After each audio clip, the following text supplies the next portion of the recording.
Welcome back to another episode of Focus on EDU.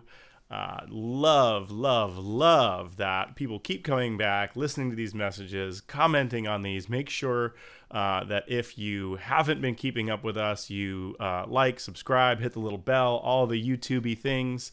If you're listening on audio, make sure you subscribe as well, and feel free to leave us a comment.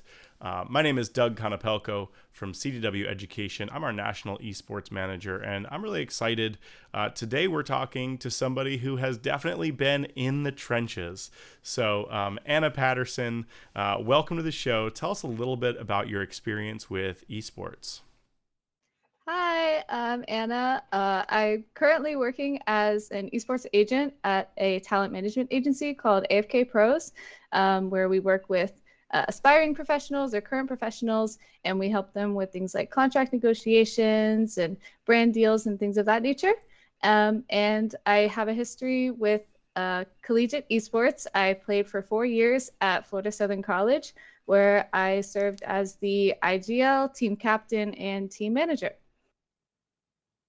All right, so you're still involved with Florida Southern College's program a little bit, right? So tell us a little bit about that.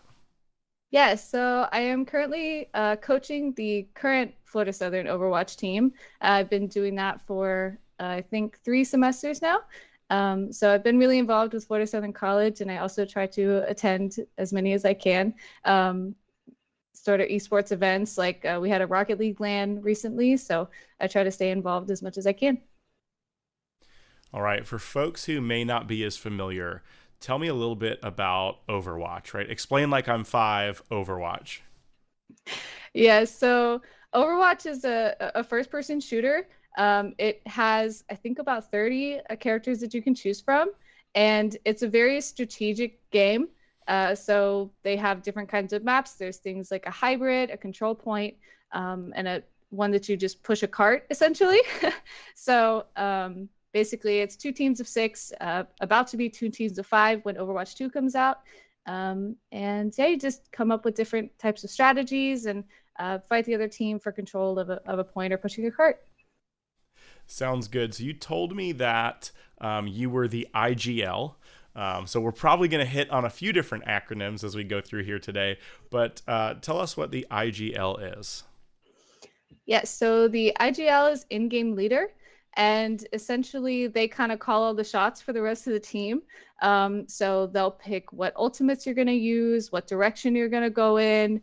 Typically, they'll help in choosing like the map when you're in a competitive setting. And so, yeah, they really do call the shots and kind of lead everyone to where they want to go and sort of the best course of action for the rest of the team. So what did it look like being an esports athlete or scholar gamer or whatever title we're going with today? What did it look like to be involved in that space, with it still being so new? And what was the day-to-day like being on the team? So it was definitely different. I definitely didn't go to Florida Southern College envisioning myself being on an esports team. So I definitely didn't really have any expectations. But at the time, since it was so new, there wasn't really sort of like a standard. So we kind of had to set our own standard. And basically, for what that looked like for me and the rest of my team was basically just sitting in the arena from, when class ended until 1 in the morning and just, playing together, grinding together, and kind of staying as a close-knit team and really forming that bond together. Of course, focusing on academics as well, very important. But we basically had to form our own practices. I kind of myself and my co-captain Kalis, we kind of had to step up into that position of finding scrimmages and things like that, just because it was such a new space. So we really had to, find our own Discord servers, find, these different collegiate programs to join in, and, as well as tournaments like NACE, finding our own kind of third-party events that we could take place in. So yeah, day to day was we really tried to get in our practice room. We have our own physical esports arena, which is definitely a blessing at Florida Southern. I know a lot of colleges don't have that, but yeah, it's very nice, and we all just kind of became a close knit family, practicing and grinding together. That sounds great. So then you made the transition from player to team captain to now helping coach that same team. So what does it look like being a collegiate esports coach for Overwatch right now?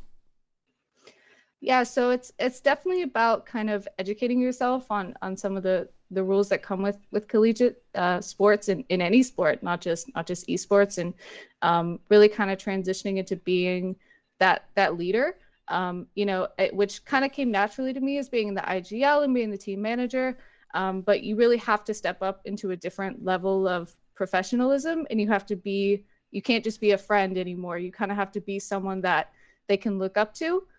So that was very different. And again, also just kind of familiarizing yourself with things like the NCAA and things like that. So you're familiar with just general collegiate rules, and also just being understanding of everyone and keeping people focused on academics as well. So yeah, just kind of overseeing everything. So what are some things that are part of your responsibilities as the coach? So my responsibilities now, we've kind of aged out of the sort of team manager position, just as I kind of stepped up into that coaching role.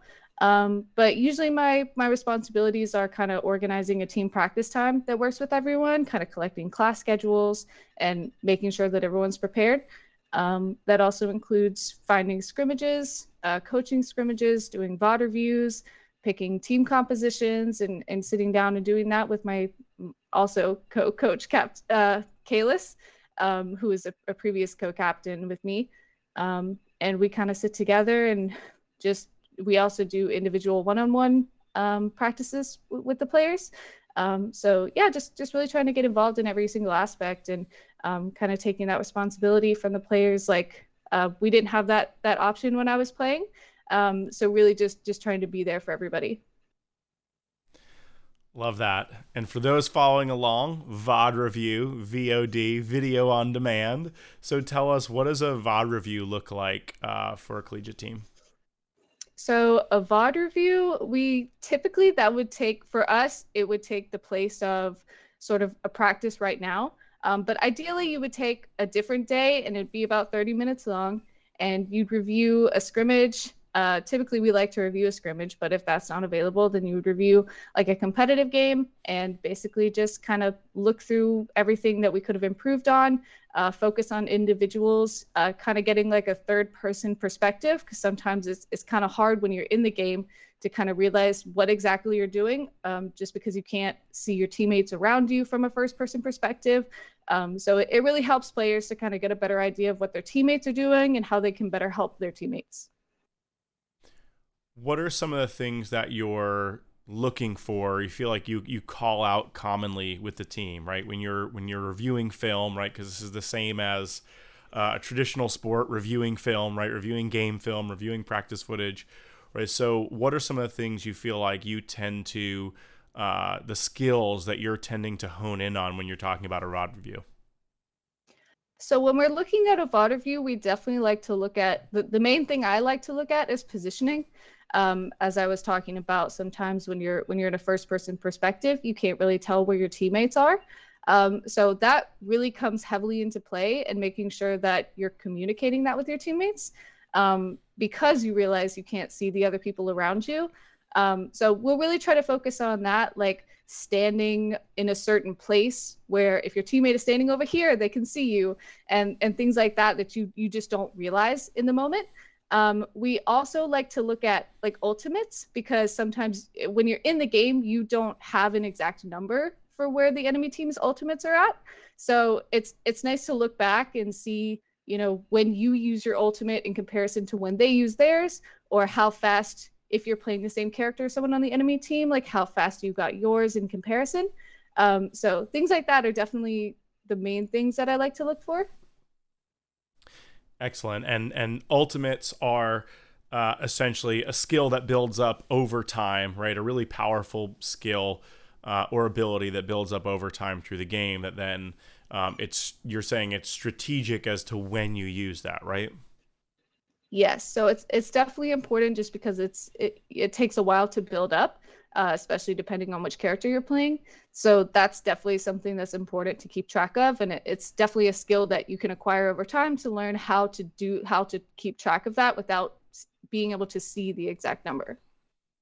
And then what about in practice in general, right? I'd imagine there is a lot of time that is just, students playing the games and honing their skills, but there have to be certain things that in practice you're looking to discuss with them, teach them, right? Because just like traditional sport, there's certain specific skills that we're looking for. What are some of those things that you're working on in practice?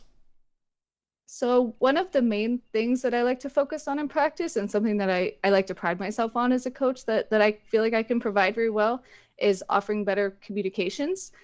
So that's kind of the main thing that you won't get when you're just playing a regular competitive match, and that's something that you can't really just watch.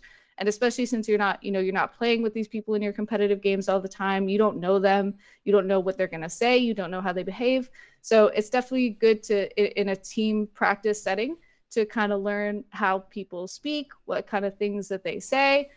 So that's 100% the main thing that I like to focus on, because it's not something that you can practice outside of a regular team practice, because these are the people that you're going to play with constantly, and you have to learn how they're going to behave and what they're going to say. And also you get to kind of learn things like what exactly you need to say to help your team. And if they're not in your comp games, then you just won't know. So it's very important to kind of focus on that element. And that's a really big part of Overwatch, which is a very heavy team game in comparison to other FPS games out there right now. So what does good communication look like within Overwatch? So good communication, I definitely like to practice by telling my team to kind of just say everything. Like we definitely have some VODs where it just sounds so silly. Like you're saying like, oh, I'm going left, I'm going right, I'm shooting at this person, I'm doing this, I'm going up the stairs. Like so it sounds silly in the moment, but things like that are really, really important. So I try to make sure I tell my team to kind of calm, like the most important things definitely are like if you see someone using like an ultimate, that's definitely very important. You want to scout for where the enemy team is going, so you want to call out things like that, of course. And also just things that you're doing, like if you're moving positions, if you're a healer and your team is expecting you to be in one place and you're going somewhere else, you have to calm that with your team. And so saying things like that is insanely important, and just saying, what your intentions are, where you're going. If you see someone just use like a small ability, that would be a huge problem in the future. Like there's a character called Zarya, and she can put a bubble around herself to protect herself. And so if you see her use that, you want to call that ability out, and make sure that your team knows like, okay, she doesn't have it, so now I can use my ultimate and I can do that. So it definitely provides like an opening, of course. And yeah, so just making sure that your team is on the same page, and you really want to make sure that you're calming everything, even if it seems like a small detail. It really can make a big difference in Overwatch.